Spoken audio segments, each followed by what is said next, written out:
మేడ్చల్ మల్కాజ్గిరి జిల్లా గట్ కేసులో దొంగలు బీభత్సం సృష్టించారు. గట్టు మైసమ్మ దేవాలయంలో ఉన్న 6 హుండీలను చోరీ చేశారు. అనంతరం నగదును తీసుకుని హుండీలను చెత్త కుప్పల్లో పారేశారు. అయితే 2 నెలలుగా ఆలయ హుండీలను లెక్కించలేదని, సుమారు 30,000 రూపాయలు ఉండవచ్చునని ఆలయ ఈవో భాగ్యలక్ష్మి తెలిపారు. దీనిపై పోలీసులు కేసు నమోదు చేసి దర్యాప్తు చేపట్టారు.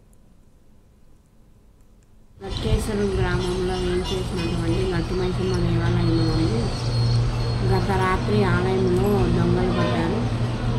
రాత్రి వర్షము బీభత్సంగా గాలి వర్షం వచ్చింది, కరెంటు పోయింది. ఈ సమయంలో దొంగలు పడడం జరిగింది. దొంగలు పడి హుండీలు బ్రేక్ చేసుకొని హుండీలో ఉన్న అమౌంట్ తీసుకెళ్ళారు.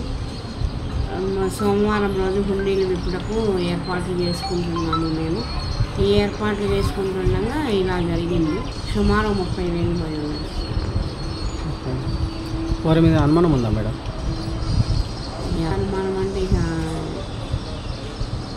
చుట్టూ ఈ లోకల్ వాళ్ళు ఉన్నారు కదా వెనక